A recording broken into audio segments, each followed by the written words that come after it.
If you've seen my last 2 house rules videos, today I'm going to go over how you implement those into your dynasty with the slider settings that I've found that are pretty good for both XP sliders and gameplay sliders, and any other little changes that I've made since releasing those house rules videos now that we actually have hands on the game. If you haven't watched those videos and you want to do so, just click the icon button in the top left and you should be able to do that. Maybe it's the top right. I can never remember. So what you're going to want to do is go into Dynasty Settings first things first. And obviously, my big thing is playing on Heisman. You're not going to get better at this game if you don't challenge yourself. And I think the base level Heisman slider sets actually do a pretty good job this year of feeling like everything is in tune with each other and it feels balanced. However, I still think that in order to get the animations that we're looking for in our realistic gameplay, sliders are necessary, especially with penalties, and I'll tell you why in a little bit. But the next thing we're going to do is keep Coach firing on. That is an absolute must. You need to have some sort of pressure. And I saw somebody on Twitter say that, and if I can find the tweet, I'll link it, but that they won 2 straight national championships, but then the previous next 2 seasons, and they were at Colorado, they didn't make the playoff in either year, won 7 and 6 games. And with the raised level of expectations, they actually got fired.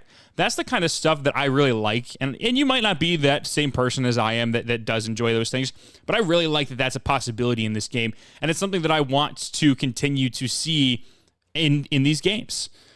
Coach XP settings. So I originally said slow or slowest, and then you really realize how hard it is to get to level 100. So I'm actually going to keep this on normal, and I think you should too.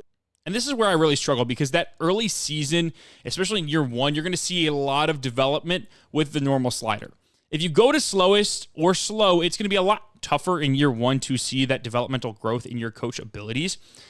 But with normal, once you get to like level 17, you start to see that really taper off and you're really only progressing like 1 or 2 levels per year, which is why I think it's okay to stay normal. It's going to make those first couple of years a little bit easier than maybe you'd like to. But once you get later down the road and get into like year 5 and 6, you're still going to develop. Whereas if you're on slow or slowest, there might be seasons where you straight up do not jump a level, which means you don't get any coach points. So from what I've seen so far, normal is the way to go. Don't worry about player edit permission. Keep that on commissioner only. Injuries on. I don't even worry about the manual progression. I keep it on auto. I think that for me personally, that is what I want. I know some people have developed other ways to do manual progression and make it still somewhat random, but also make some sense, because the way the auto progression system works right now feels like it takes the lowest, point total and puts points in there, even if it's not really what you want. You can do whatever you want. This is kind of how I imagine mine to go. Quarter length. This is the big one. I play on 11-minute quarters with accelerated clock down to 15. So this is going to do a couple of things. It's going to speed up your games. It's going to give you roughly the right amount of plays per game as, in comparison to real college football. But it's also going to make it so that when you do get the, chance to actually audible and make changes to your team pre-snap, that you'll have less time to do it, and it's going to be more, it's going to rush you a little bit more. And that's something that I really enjoy, is that you have to know your audibles and the button inputs in order to do it quickly. Otherwise, you're going to get a false start because you weren't able to do it in time. Wear and tear is on. I still haven't found great wear and tear sliders.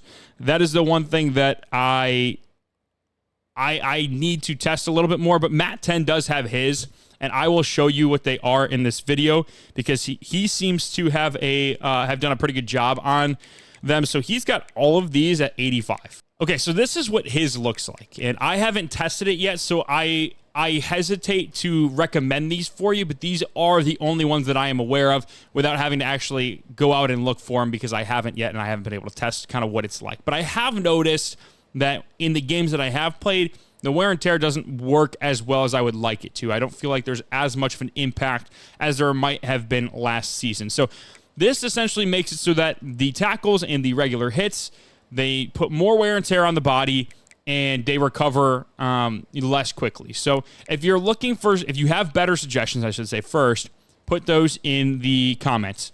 If you're looking for something else, then you can play around with this stuff. This is just the first and really only one that I've seen, on social media, on Twitter and whatnot. So this section, the transfer portal, I recommended challenging yourself with roster retention and keeping it on 20, 55, 55. From what I've seen, that having it on 55 in terms of player chance, I still think 20 is good, and you can even up it to 25 if you want to. Having it on 55% is almost like a bloodbath for your team, and it's really hard for you to be able to maintain anything year over year.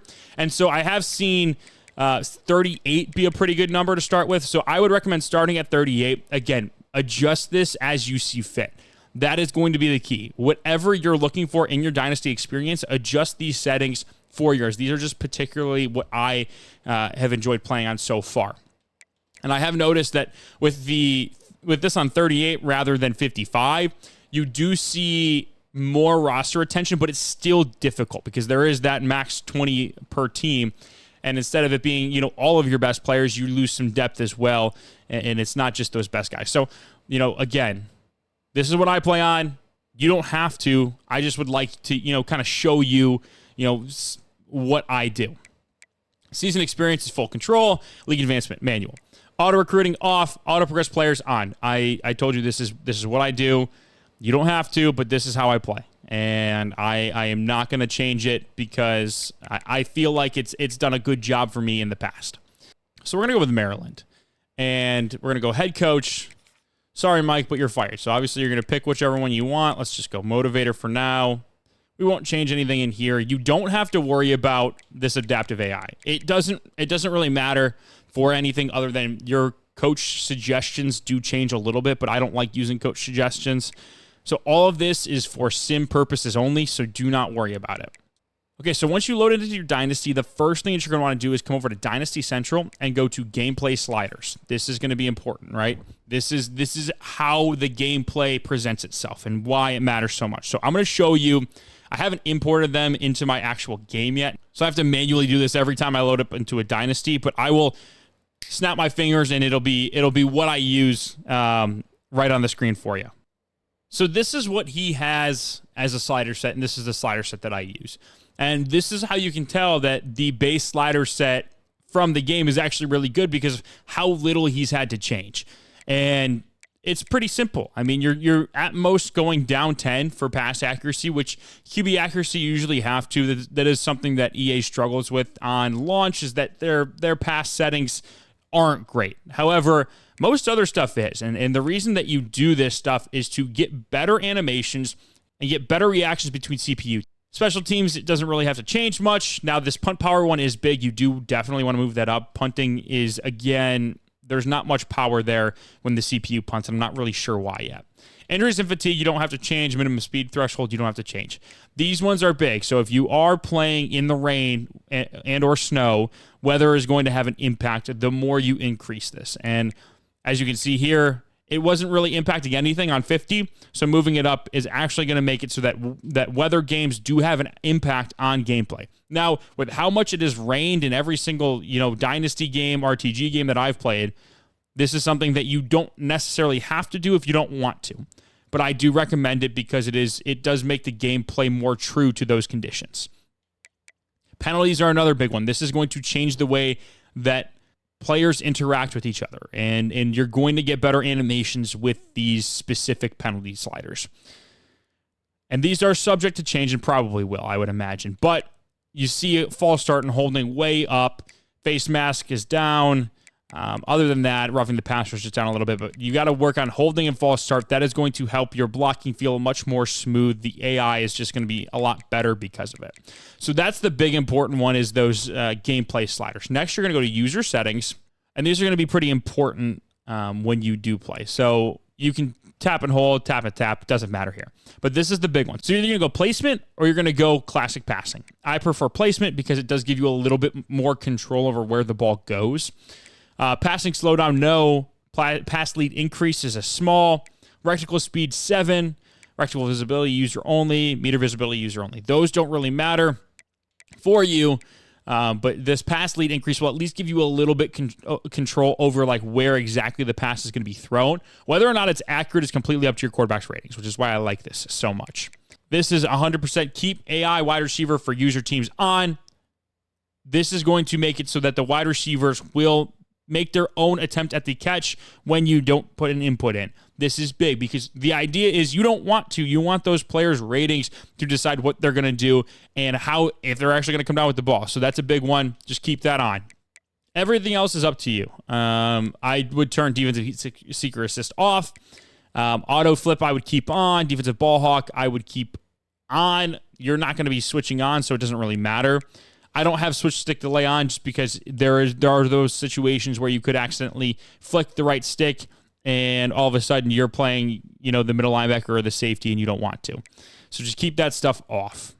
Another thing that's not huge, but if you just want a more immersive experience, I play with the broadcast off. There's no in-game commentary for me. So I only hear the fans. I only hear the band. I only hear what's going on the field. So, that's something that I found just makes it a lot more fun. Also, the commentary gets super repetitive and it gets boring at times, in my opinion. So I just like hearing the actual stuff on the field. Then after you've done those things, you go up to XP sliders and you will input these XP sliders once I've put them in. Snap. Now you see them. So these sliders come from Reddit user Wrongful Lump. If you want to look them up, you can. And he's got a bunch of descriptions for what he's trying to accomplish with them and, the actual data to back up why he went with what he did. But these are what they are. You see that wide receiver is pretty far down, and he said that even this might not be enough and that safeties might even have to go up once we get down there. Just something about the way that the safeties generate XP, it just isn't there, and wide receivers almost generate too much. So this is the set that I use on my dynasties just to kind of get a better balance for down the line when you get 6, 7, 8 years into the future. You want to mimic kind of what you started with in terms of 95 plus players, 90 to 95 players. You want there to be a bell curve in what the player overalls are. And you want that middle section, that 70 to 80 to be the highest, because there are more players that are just good, that are in that average range than there are at the top end. And I think that's what can get lost a little bit with people, is that your team shouldn't necessarily have 10, 93 overalls or higher, which I don't know if you guys remember, but in NCAA 14, it felt like that was every single time you would do a dynasty. By year 8, you would have 90 overalls, 20 deep in your roster screen. So this is the XP sliders that I use. The other big thing is formation subs, and this is something that I 100% recommend you use. Now, however you use them is up to you, but this is going to allow you. So let's go to trips tight end. For your running back position, and this is what I like so much about it, is that it will allow you to just naturally change what running back is in this formation, which you won't have to worry about when you're calling the plays. You're just going to get those natural substitutions, which happen all the time in real football. And so let's say I want Josiah McLaurin to be the running back during this play. Well, now he's in. Say I want to go down to bunch strong wide, and I want to change the running back again. Well, now Nolan Ray's going to be the running back in that formation. And you get 50 of those, so you really use them. And another great way to do it is when you go to wide receiver. So I'm not going to take Jaleel Farouk out because he's my best player. But, for the slot wide receiver for Caleb Webb, say I have somebody who's a little bit faster in Shalik Knotts, and I want him to be in the slot on this play because I have a couple of different plays out of this formation where that slot guy is the primary read, and I want somebody fast in that position. Use those to your advantage. That way you don't have to think about it during the game. It just naturally happens, which is also going to help you with wear and tear. It's also going to help you with other, just natural rotation that you wouldn't get otherwise. Now, another thing that you can also do is go into auto subs and change this. Completely up to you what you do in this situation. Now, for me, my quarterbacks are staying in the game. There's no way that I'm going to take them out unless I truly feel like they, are on red in terms of their wear and tear and need to come out. So grind it out is going to be 40 and 10. You go custom, you can change that. You go normal, it's 60 and 45. Keep it fresh is 92 and 85. Grind it out is where we're going to stay. Now for running back, I am much more inclined to have my running backs be keep it fresh, especially if you do have, 2, 3, 4 deep at the running back position that you feel comfortable giving the ball to. Would 100% recommend to do this. Now, you can change this in-game, which is really nice. So if you ever get to a point in the game where it's late in the fourth quarter and you just want your starting running back to absolutely hammer the ball down the goal of the defense, you can put this on grinded out and keep him in the game until he is down to 40 wear and tear. That is completely up to, or down to 10 wear and tear. That's completely up to you. With this one, it's going to naturally keep him fresh and keep those legs healthy so that way he's not getting worn out super early into the game. Wide receiver, up to you. I usually keep this at normal. For my wide receivers, if they need to come out, they need to come out, right? It is what it is. And fatigue is another thing that you can change. I usually like to keep my running back or my wide receivers a little bit more fresh in terms of fatigue than, maybe some other positions just because they are running so much. And so I may up this to 85 and 75. So it's going to take them out once they get below 75, and they're not going to come back in until they're 85. Again, completely up to you. I don't mess with these too much, but with my offensive line, I like to grind it out. I just think that, that's the way to go. So the defensive line, you keep them fresh. It's just going to make it so that you get that natural rotation, like I said. Linebacker, keep it on normal. Cornerback, keep it on normal. Like these guys, I would honestly just put it on grind it out. Like they're going to play regardless. If you notice something, you can take them out yourself manually. Safety, normal is good as well. So like this is roughly what I would do. It's not exactly, but I just like to make sure that your tight end normal as well. I just like to make sure that there's natural rotation in there. So like for linebacker, fatigue, I think that usually I would probably dump this down even more and then, maybe go to 70 in terms of subbing them back in. Like I like my linebackers to play quite a bit. And whether that is, whether that means they get, banged up or whatnot, I'm usually okay with that just because I feel like my best, and I don't know why this always happens, but on my teams, my best linebackers are always much better than my backups, and so I like to keep them in the game as long as possible. So that's the additional layer that wear and tear adds when you're trying to manage your roster on game day. So the next thing we want to talk about is recruiting, and this is a big one, and something that I think a lot of people are going to struggle with. But I only like to go after guys that are interested in me, and I picked Maryland for a couple of reasons, but mostly because I wanted you to see what it would look like later down in your dynasty when you do have a little bit of a better recruiting pipeline. Because a lot of teams, and this is going to be something that you're going to have to get used to, a lot of teams are only going to have 2 stars interested in them at certain positions. Some positions, you may not have anybody interested, and that is tough. At least that's the way that I look at it. It's tough luck because I do not change those things. So like for the quarterback position, I have 1, 2, 3, 4, 5, 6, 7, 8 guys to go after. Now you can go after, any one of those 8 guys, but these are the 8 that you're limited to. So if you don't get the 4-star right away, then you're going to have to start looking at 3 stars. And if that guy's already gone, then you're down to 2-star. So it honestly forces you to also be really mindful of, hey, is it really smart for me to go after one of these 2 guys when there's a 2-star or when there's a 4-star here that I'm second in that, has the 5 pipeline that I'm more likely to get, because if I don't get one of these 2 guys without putting those other guys on the board, then I might be screwed when it comes to the rest of the quarterback class. Running back, there's only 2 guys that are interested, and that is, that is what you have to work with. Like there's nothing else that you can do about it. Like no 2-star prospects are interested in them, and it's partially because of the way that Maryland plays football and why there's so many quarterbacks interested in them, but not as many running backs. So for running back, you either get one of these 4 stars or you don't have a running back for this class. And that doesn't mean that you can't enter the transfer portal, but this is what you have available to you. And again, wide receiver is much more plentiful, but this is what you have access to. Now, if you don't fully love that, you can make it so that you can get any player in your pipeline. You can do that as well. Or you can do it so that it's a specific level of pipeline. Now, I know some people will look at what prestige their school is. So let's go look at that. So Maryland is a 3-star program. So that means that they can go after any 3-star that they want to and lower. So it wouldn't, just because in running backs, just because I have no 3-star running backs interested in me doesn't mean I can't go after these guys. Again, completely up to you how you do it.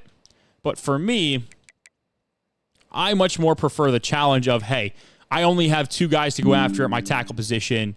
I better be on top of my stuff. Same with guard. I only have 2. it makes it super tough when you don't get those guys. Hey, I have to fall back on these other options. Now, once you get later into, as you can see, there's a lot of edge rushers that are interested, but as you get later into the recruiting cycle and you straight up do not have specific positions of need, then you can start to give yourself a little leeway. This initial board should only be people that are interested in you. So let's say for tackle, or let's say for guard, because guard is a position of need for Maryland. There are only these two guys available. If you can't get either one of these guys, then I would open it up to, okay, you can go after any 3-star that is maybe in your pipeline. Maybe that's how you do it. Maybe that's how you kind of restrict yourself, any pipeline 3-star. And so you can go after, because I'm not gonna make my team substantially worse just because neither one of those two guys committed. It's just making you start behind the 8 ball for those guys that I think is the better challenge, right? And so that is how I would make my board. That is how I do make my board. I'm not, like these are the two guys I'm throwing on my board for the defensive tackle position.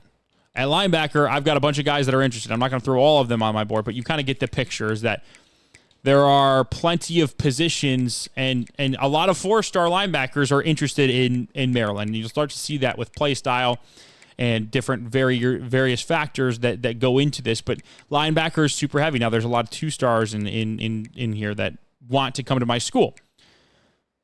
Corner, there's a lot of corners. So, like, you'll start to see that, some positions you really don't have any issues with, others you do. But it gives you more of a challenge. It shrinks that pool.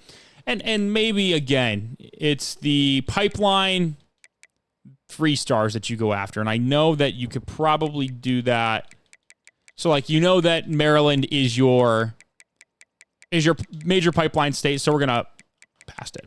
So we're going to pick that, and we're going to say minimum 3-star, maximum 3-star. And this is any 3-star recruit, you can go after any of these guys. This could be another way to do it, right? So it's not just limited to what I have said. There are plenty of other options out there for you to go after.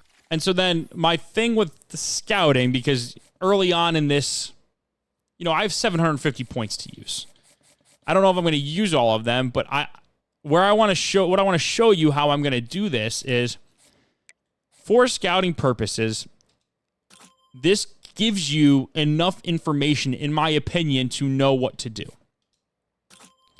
You get a kind of a good idea of, hey, this is what all of these players offer me. Now, this one actually didn't give me anything, which kind of sucks.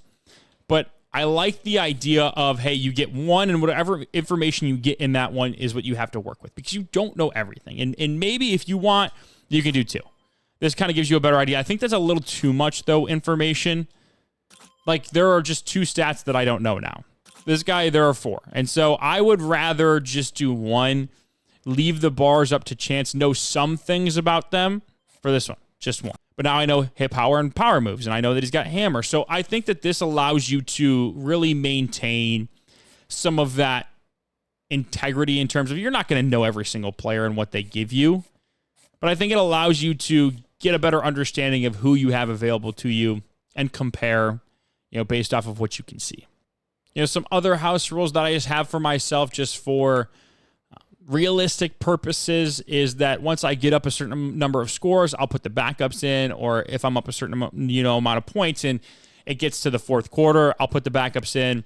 It allows me to get a better understanding of who I have left on my roster after these guys graduate, but it also makes sure that I'm not, completely abusing what's available to me. But you see here, like, if it gets to the 4th quarter and I'm up a lot of points, Dejuan Williams will probably come in and, be my starting running back for the remainder of the game. It gets him reps. It allows me to see what I have in him. Gets Nolan Ray a big break that he may need at that point in the game. That's just another thing I like to have in my back pocket. You won't have to worry about custom schedules early on just because everything is built out for you. But I do like to, when it gets later into the dynasty, have some, home and homes built in that I put in myself, or just some fun matchups where I'm on the road, playing a tough team, something that gives me an actual challenge. The other thing that I was going to talk about, so using coordinator playbooks. So you won't have to worry about this right away because it will automatically be there. You'll just use the Maryland spread. So, like, because of Maryland, I'm going to use the Maryland spread and the base 3-4 defense because my coordinators are both Maryland coordinators. Now, I will advance to the offseason, or at least to the bowl game, so that you can see what I'm talking about with using your coordinator playbooks. If I want to hire Ryan Carty, I got to use the Delaware offensive playbook. Anybody that you see here in that top left corner, you have to use their offensive playbook. Now, for Derek Redmond, because he doesn't have one, you do see the Arkansas State logo on his shirt there. So you could use that one, or you could do the generic spread offensive playbook, or you could do any spread offensive playbook that you want to do. You go over to the defensive side of the ball, it's that same kind of situation. If you want Dante Salam, you can get Dante Salam. Okay, so it looks like that Arkansas State logo is actually just put on everybody that doesn't have one. But with these ones, because there aren't many, it's nice. You use a base 3-4 defense, base 3-4 defense, base 3-4 defense, 4-2-5, 4-2-5, 3-2-5 type. So when you hire your defensive coordinator, it's a little bit better because there aren't any variations. Whatever it says is what it is. So if you want to, hire Juan Westerman, I don't know why you would, given what else you have. Like, you have Luke Fickell on the table and all of his level 46 traits. Like, he's got program builder in here. It's not going to necessarily matter to you, but it's something to look at. Even Chuck Martin. Chuck Martin's a level 31. He's got some decent stuff. So you think about that, but hey, I got to use a base 3-4 if I do him, but if I pick Luke Fickell, I got to do a 4-2-5. So it's another thing to think about that I just think that you should add as a little wrinkle into your offline dynasties. So that is how you would implement the house rules that I previously talked about into your actual dynasty. Now, there was some stuff on the field. So there was also some on the field stuff that I talked about in my house rules video.